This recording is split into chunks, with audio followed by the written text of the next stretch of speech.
Satprem, Carnet d'une Apocalypse, 26 mai 1982.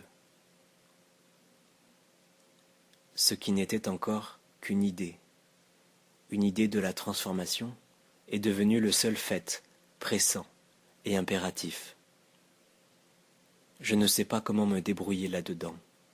Je sais seulement qu'il y a une aspiration impérieuse, inévitable, irréversible, pourrais-je dire, et que c'est devenu une sorte de nécessité physique, de besoin dans le noir, et que je ne pourrai plus faire autre chose.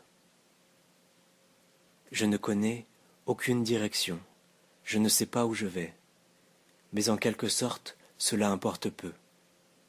Ce qui importe, c'est cette exclusive concentration et ce déroulement d'un besoin presque physique qui contient ou doit contenir sa propre direction inéluctable. C'est une sorte d'éveil de l'aspiration de la conscience physique. Et ça se meut selon sa propre loi inconnue pour moi. Tout ce que je sais, c'est que je veux vivre là-dedans, exclusivement. Tout ce que je sais, mentalement, et presque physiquement, c'est la nécessité de produire un premier échantillon terrestre de la nouvelle espèce, qu'un premier pas se fasse, qu'une première possibilité se manifeste comme un espoir concret et réalisable pour le reste des humains qui en sont capables. Il faut un espoir concret pour la Terre et un signe évident de sa prochaine route, que tous puissent dire, même s'ils ne le peuvent pas encore, on va là. C'est la seule chose évidente à faire, même si c'est impossible. Ce qui autrefois m'aurait paru comme une sorte d'ambition démesurée est devenu un fait simple et sans discussion.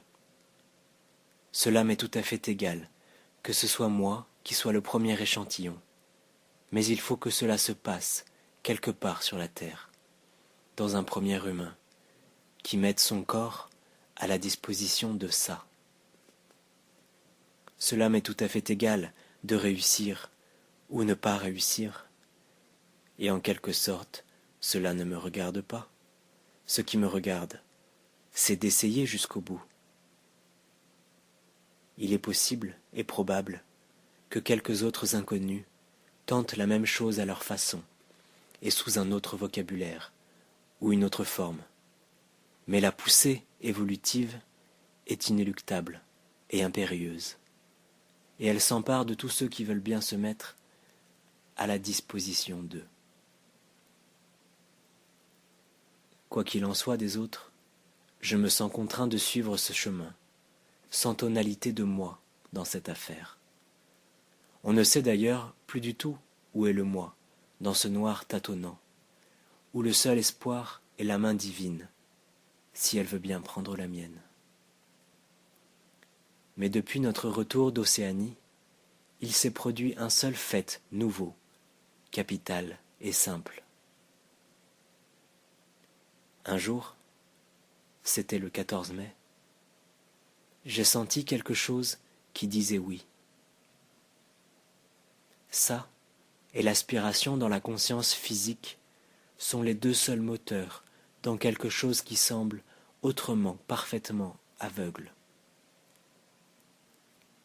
Mais depuis notre retour, et comme je commençais à tâtonner là-dedans, une chose m'est apparue assez évidente. C'est que je dois faire, ou tenter de faire, le premier pas tout seul. Il faut un premier pas, on pourrait dire une première trouée, et je crois bien que cela ne peut se faire que tout seul. Sri Aurobindo et mère avaient hésité au début, en se demandant s'ils devaient faire le premier pas tout seul, puis entraîner le reste après.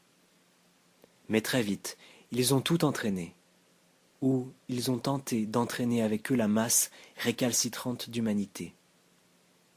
Ce faisant, ils ont été apparemment entravés.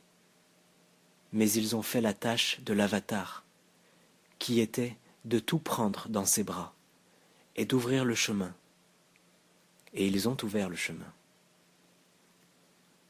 Maintenant, c'est à nous de passer par la porte. Mais ce vieux scribe d'autrefois sent bien qu'il ne pourrait pas tirer avec lui, fût-ce une douzaine de gens, ou même 2 ou 3, sans être complètement entravé et sans avoir à absorber les difficultés des quelques-uns qui voudraient bien le suivre. Il faut absolument faire un premier pas, et si ce premier pas se fait, alors la preuve irréfutable sera là, et le pouvoir d'entraîner quelques autres. Mais au stade où je suis, ce serait seulement me noyer ou me traîner pendant des années. Je vois bien l'extrême difficulté pour un être humain d'arrêter tout ce qui fait le tissu de sa vie, d'arrêter sa pensée, arrêter son action, arrêter ses sentiments, et puis rester pendu dans le vide. C'est tout d'un coup une énorme puissance qui se déverse dans une cage vide où l'on risque de tourner en rond comme un lion fou. C'est d'ailleurs ce qui oblige à essayer de trouver la sortie de la cage. Mais pour un être humain normal, c'est une tâche quasi impossible, ou en tout cas très difficile sans dérailler. D'ailleurs, il faut dérailler. Sans dérailler tout de même.